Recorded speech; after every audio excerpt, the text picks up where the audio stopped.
سیدہ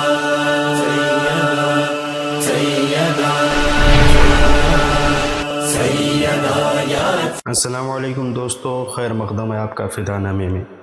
آج پھر ہم حاضر ہیں آپ کی بارگاہ میں تذکرۃ الصالحات کی سیریز میں حضرت اسماء بنت امیس رضی اللہ عنہا کے ذکر خیر کے ساتھ۔ آپ کا نام اسماء قبیلہ قسام سے تھی، ماں کا نام ہند بنت عوف تھا، قبیلہ کنانی سے تعلق رکھتی تھی۔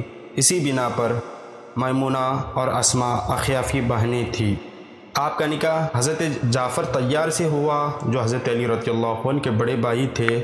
حضور سرور کائنات صلی اللہ علیہ وسلم کے دار ارقم میں مقیم ہونے سے قبل مسلمان ہوئی، اور حضرت جعفر رضی اللہ عنہ نے بھی اسی زمانے میں اسلام قبول کیا تھا۔ آپ ان عظیم شخصیتوں میں شامل ہیں جنہیں دو ہجرتوں کی سعادت نصیب آئی۔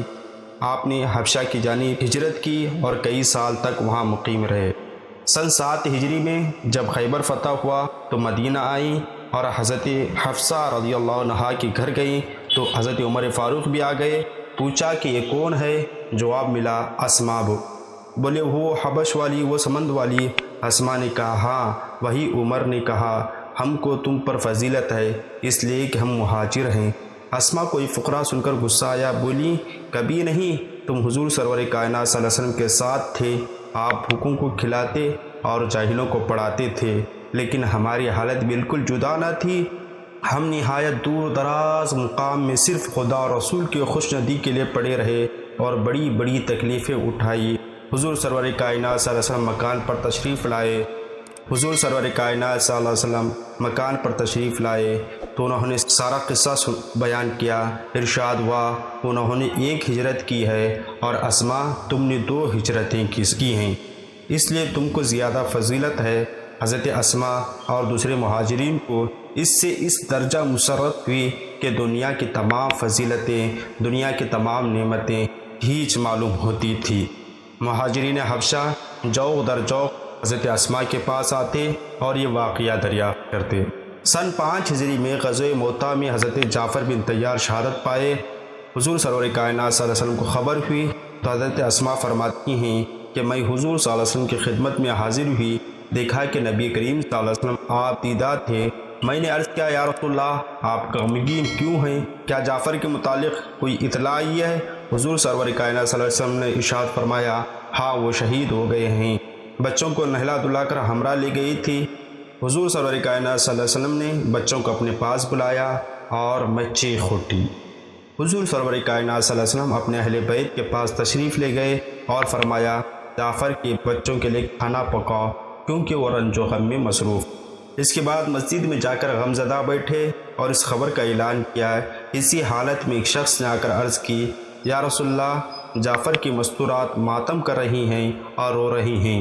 حضور سرور کائنات صلی اللہ علیہ وسلم نے ان کو منع کرنے کے لیے بھیجا۔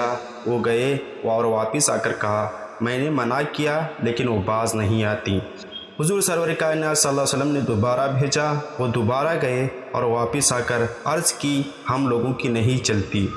روایت کے مطابق تیسرے دن پیارے مصطفیٰ صلی اللہ علیہ وسلم حضرت اسماء کے گھر تشریف لائے اور سوگ کی ممانعت۔ تقریباً 6 مہینے بعد شوال سن 8 ہجری میں جو غزوہ حنین کا زمانہ تھا، حضور سرور کائنات صلی اللہ علیہ وسلم نے حضرت ابو بکر صدیق سے حضرت اسماء کا نکاح کر دیا، جس کے 2 برس بعد ذوالقعدہ سن 10 ہجری میں محمد بن ابو بکر پیدا ہوئے۔ اس وقت حضرت اسماء حج کی غرض سے مکہ آئی تھیں، چونکہ محمد ذوالخلیفہ پیدا ہو چکے تھے۔ اسماء نے دریافت کیا کہ میں کیا کروں؟ ارشاد ہوا نہا کر احرام باندھے۔ حضرت ابو بکر کے بعد حضرت اسماء علی کی نگاہ میں آئی اور محمد بن ابو بکر بھی ساتھ آئے۔ علی کے آغوش تربیت میں پرورش پائی اور ایک دن عجیب لطیفہ ہوا۔ محمد بن جعفر اور محمد بن ابو بکر نے باہم فخراً کہا ہم تم سے بہتر ہیں اس لیے کہ ہمارے باپ تمہارے باپ سے بہتر تھے۔ علی نے اسماء سے کہا اس جھگڑے کا فیصلہ کرو۔ بولی کہ تم نوجوانوں پر جعفر کو اور تمام بوڑھوں پر ابو بکر کو فضیلت حاصل ہے۔ سن 38 ہجری میں محمد بن ابو بکر مصر میں قتل ہوئے اور گدی کی کھال میں ان کی لاش جلائی گئی۔ ان کو سخت غصہ آیا، حضرت اسماء کو سخت غصہ آیا، لیکن نہایت صبر سے کام لیا اور مسلح پر کھڑے ہو گئیں۔ حضرت اسماء نے 3 نکاح کیے، چنانچہ حضرت جعفر طیار سے محمد، عبداللہ اور اون، حضرت ابو بکر سے محمد بن ابو بکر اور حضرت علی سے یحییٰ پیدا ہوئے۔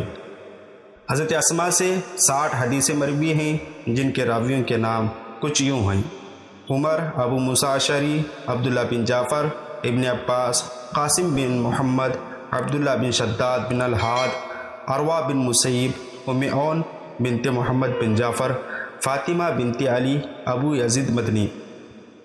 رسول کریم صلی اللہ علیہ وسلم سے براہ راست تعلیم حاصل کرتی تھی۔ حضور سرور کائنات صلی اللہ علیہ وسلم نے مصیبت و تکلیف کے وقت میں پڑھنے کے لیے ان کو ایک دعا بتائی تھی۔ ایک مرتبہ پیارے مصطفیٰ صلی اللہ علیہ وسلم نے جعفر کے بچوں کو دبلا دیکھا تو پوچھا، یہ اس قدر دبلے کیوں ہیں؟ حضرت اسماء نے عرض کی، یا رسول اللہ، ان کو نظر بہت لگتی ہے۔ پیارے مصطفیٰ نے فرمایا، نظر نکال دیا کرو۔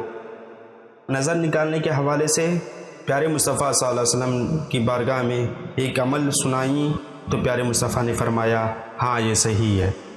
حضرت اسماء کو خواب کی تعبیر میں بھی دخل تھا، چنانچہ حضرت عمر اکثر ان سے خوابوں کی تعبیریں پوچھتے تھے۔ سن 40 ہجری میں علی مرتضیٰ نے شہادت پائی اور ان کے بعد حضرت اسماء کا بھی انتقال ہو گیا۔ آپ سے درخواست ہے کہ آپ ہمارے چینل کو سبسکرائب کریں، بیل بٹن بھی پریس کریں اور اس ویڈیو کو لائک اور شیئر ضرور کریں، اور ساتھ ہی اگر آپ یہ ویڈیو فیس بک پیج پر دیکھ رہے ہیں تو فدا نامہ فیس بک پیج کو ضرور فالو کریں۔ السلام علیکم۔